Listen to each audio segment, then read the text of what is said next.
بسم اللہ الرحمن الرحیم ان الحمد للہ والصلاة والسلام علی من لا نبی بعد اما بعد۔ گستاخ رسول کی سزا کے بارے میں حدیث نمبر 14 بیان کی جا رہی ہے۔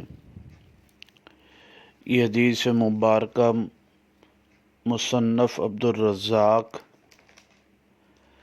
جلد نمبر 5 صفحہ نمبر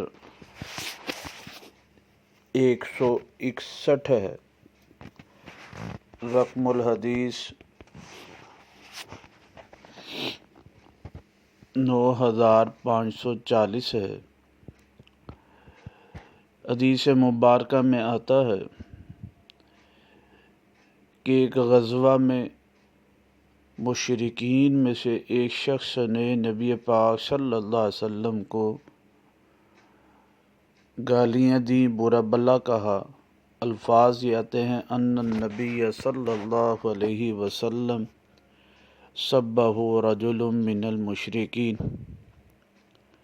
آپ علیہ الصلاۃ والسلام نے سنا اور آپ نے فرمایا من یکفینی عدوی، کون کافی ہو جائے گا مجھے میرے دشمن کے بارے میں۔ فقال زبیر رضی اللہ تعالیٰ نے جواب میں فرمایا انا، میں اس کا مقابلہ کروں گا، اس سے بدلہ لوں گا۔ فبارزہ زبیر رضی اللہ عنہ، زبیر رضی اللہ تعالیٰ نے اس کے مقابلے میں آئے۔ فقتلہ، بس آپ نے اس کو قتل کر ڈالا جی۔